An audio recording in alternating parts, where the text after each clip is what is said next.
Guys, welcome to my channel. Today pupunta tayo kay Drift Exhaust para magpa-upgrade tayo ng ating exhaust system.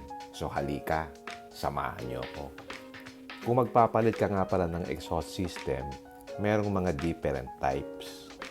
Ang replacement can be yung full exhaust, yung cutback system, o kaya yung axle back. So, depende rin yan kung ano yung gusto mong ma-achieve. If gusto mong magkaroon ng horsepower gain ang sasakyan mo, better get the full exhaust o kaya yung cutback. And for me, gusto ko lang mag-improve yung sound ng kotse. Kaya ang pinili ko yung axle back. Pag sinabi mong axle back, ibig sabihin, nire-replace mo yung system from the rear axle to the back. Bali, papalitan mo yung muffler, small sections ng piping, saka yung exhaust tip, na usually mas malaki kaysa stock.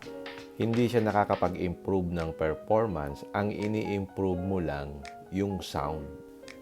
And besides, mas madali siyang ikabit kasi doon lang siya ikakabit sa dulo at mas mura siya than the cutback at saka sa full exhaust. So ano naman yung isa pang option, yung tinatawag nating cutback. Ang cutback naman, nire-replace niya everything from catalytic converter going back. So, from the word catalytic, kaya tinawag na cutback. So, pag cutback, nai-improve niya yung sound, yung performance.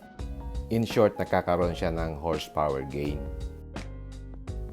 Normally, pagka cutback, mas malaking diameter yung ginagamit na pipe compared dun sa stock.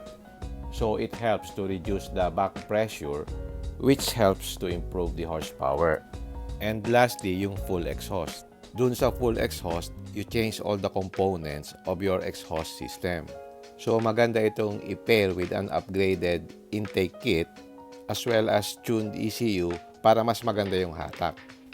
In my case, ang ipapakabit ko yung axle back. So, for reference, ganito yung sound ng car ko nung wala pa nung axle back. This is the sound during cold start and during idling.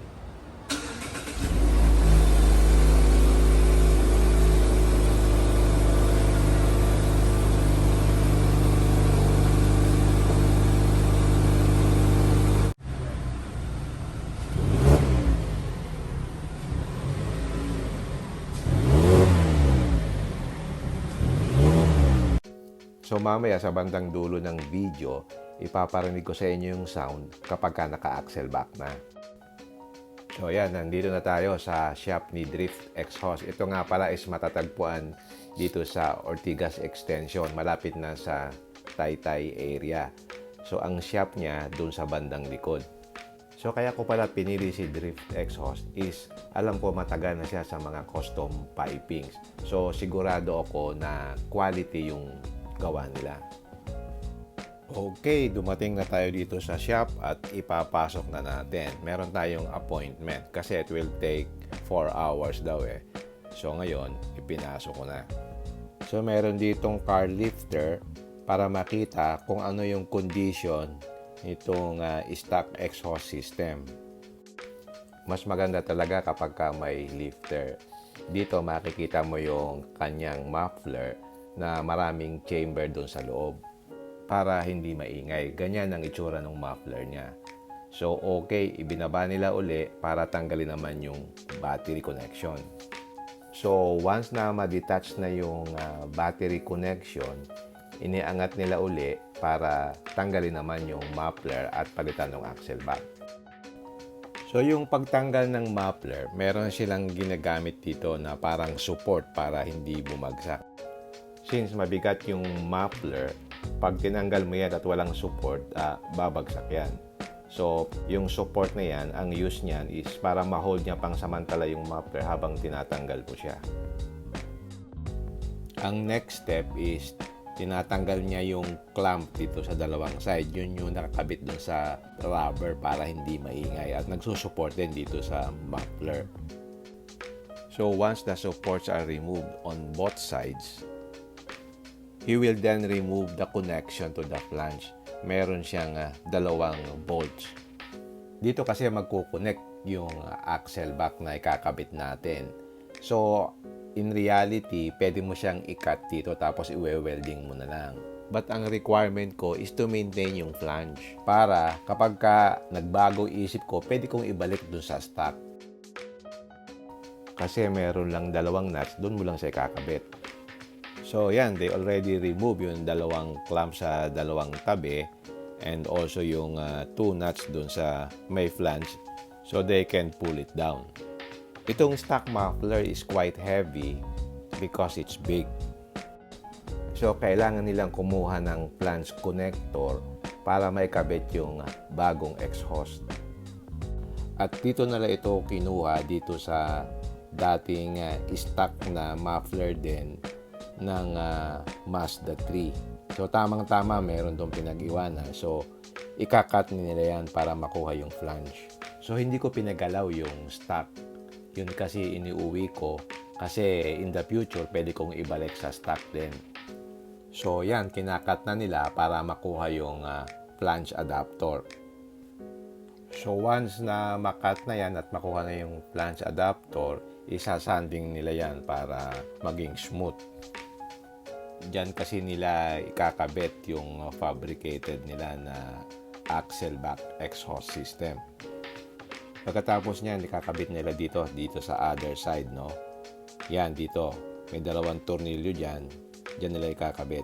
Diyan ngayon kasi iwe-weld nila dyan yung bagong exhaust system. Yan, pinapahigpitan nila yung tornilyo para walang leak. So, yan, nakakabit na. Ang next step is magkakabit siya ng Y connection para doon ikakabit yung dalawang exhaust kasi dual pipe siya. Next is i-spot weld muna niya yan para makita kung pantay o hindi. Pagka hindi pantay, tatanggalin. Tapos, pag okay na, saka na niya i-fix yung welding. Ito naman yung dalawang stainless muffler na ilalagay nila. Kasi instead na isang muffler, ngayon pinaghiwalay para mas maganda yung tunog. So dito, pinapolish bago niya ikabit. So once ma-polish na niya yung stainless muffler, ipoporma na niya dun sa location ng muffler. Meron siyang ginamit na support, itong ginamit kanina. Itong support na to, dito niya pinatong yung muffler para makita niya kung anong height, no? Kasi pwedeng itaas ibaba yun. Tapos diyan magdudugtong ng piping. Yan, nakaporma na yung position ng muffler. Diyan na ngayon siya magwe-welding. Tapos ipoporma na rin yung location ng exhaust tip. Ang instruction ko, yung exhaust tip dapat naka-plus doon sa bumper para mas magandang tingnan. So, ganyan ang forma niya. Yan ang kanilang susundan. After that, tatanggalin uli yung exhaust tip tapos ipo-full weld na nila. Kasi pag nag-welding ka doon sa taas, hindi mo mapupulido kasi syempre, di ba, doon sa taas hindi mo kita. Kaya dito, sa baba sila nagwe-welding kasi naiporma na nila kanina eh. So, madali nang ikabit mamaya pagka na i-full weld na nila to.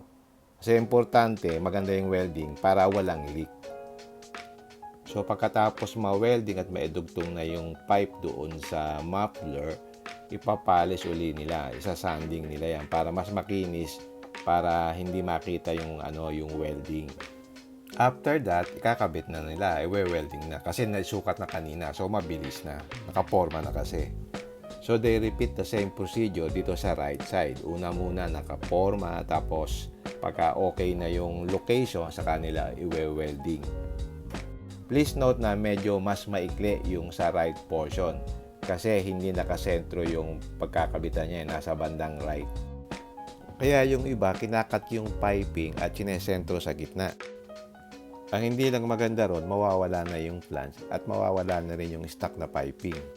So, kita nyo naman, malinis yung pagkakagawa. Okay, ibaba na natin para ma-sound check.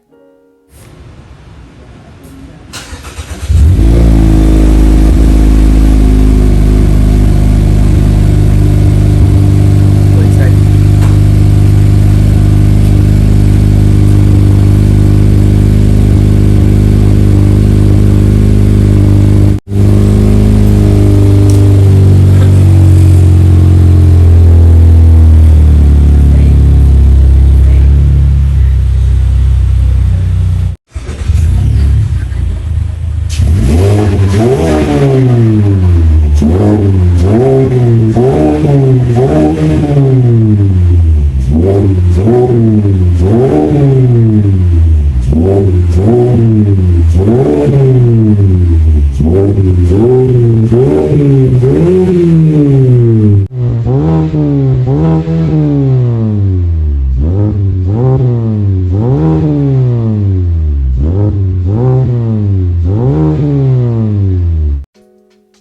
tapos na. I'm very satisfied with the work of drift exhaust. Nakuha nila yung gusto kong tunog, tapos yung looks, mukha pa rin siyang OEM kahit papano. Meron din nga pala kayong option na bumili ng mga branded na axle back gaya ng Borla o kaya yung HKS. But yung mga yon is medyo pricey at hindi ka makakapili ng gusto mong itsura at saka yung tunog. Also, ang ginagamit palang material ni Drift Exhaust is yung 304 na stainless steel. So, magandang quality yon ng pipings. So, ang pinamilian ko lang yung cutback saka yung axle back. But I opted for the axle back para I can test how it feels. So, nag-compile ako ng different clips para marinig nyo in different perspective.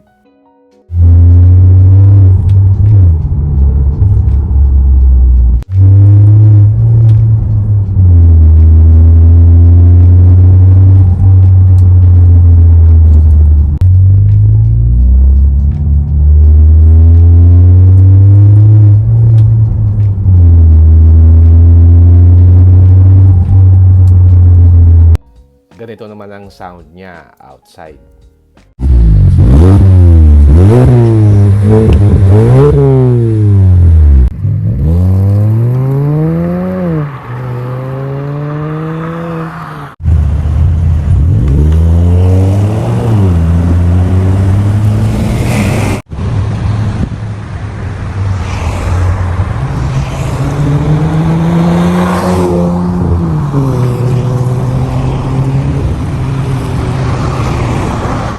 Okay, hanggang dito na lang.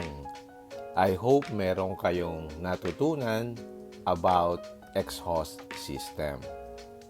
If you like this video, don't forget to like, share, and subscribe. Until next time, see you again my next vlog. Bye!